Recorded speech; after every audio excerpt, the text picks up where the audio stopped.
Trump halts decision to allow elephant trophy imports after uproar.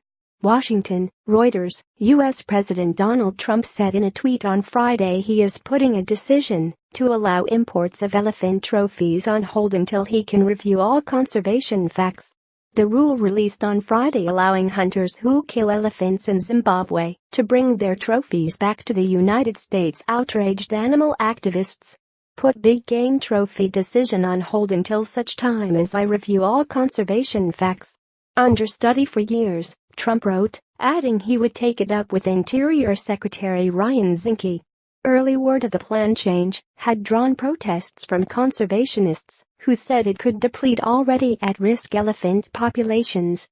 It also caused a social media firestorm, with opponents posting photos of President Donald Trump's sons Donald Jr. and Eric, avid hunters, posing with dead wild animals.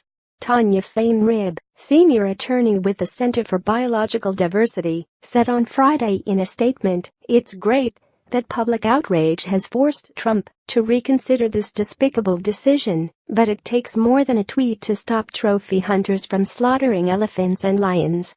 We need immediate federal action to reverse these policies." Amid the backlash to reports that the move would apply to two southern African countries, Zimbabwe and neighboring Zambia, White House spokeswoman Sarah Sanders said it was due to a review by career officials at the U.S. Fish and Wildlife Service which began back in 2014 under the previous administration of Democratic President Barack Obama. This review established that both Zambia and Zimbabwe had met new standards, strict, international conservation standards, that allowed Americans to resume hunting in those countries, Sanders told reporters. In an official notice published on Friday in the Federal Register, the U.S. Fish and Wildlife Service said it had concluded that the killing of African elephants in Zimbabwe as trophies between the dates of January 21, 2016 and December 31, 2018, will enhance the survival of the African elephant. The move, which would have reversed a policy implemented by Obama, was disclosed by Fish and Wildlife Service officials attending a meeting in Tanzania this week that was organized by a pro-trophy hunting group. The officials had said Zambia would also be covered by the change, but only Zimbabwe was mentioned in Friday's notice.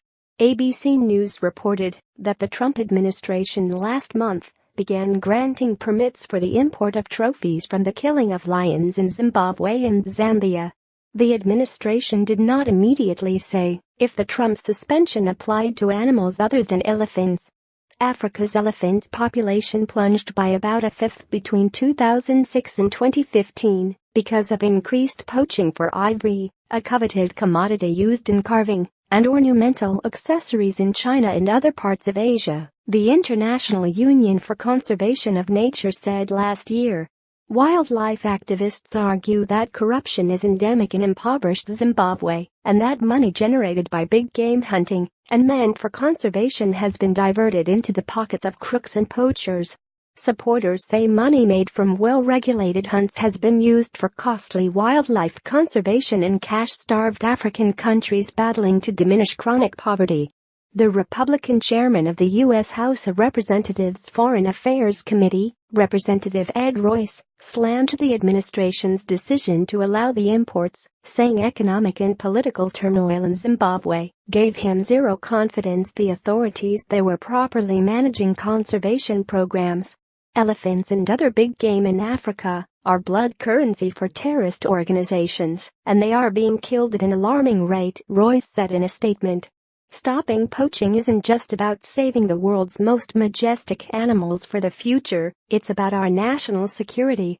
Zimbabwe was thrown into chaos this week when the army took charge, appearing to signal the end of long-serving President Robert Mugabe's reign, despite the 93-year-old's insistence that he remains in charge.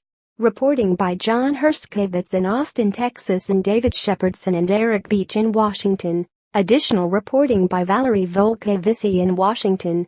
Editing by Daniel Wallace and Sandra Mailer.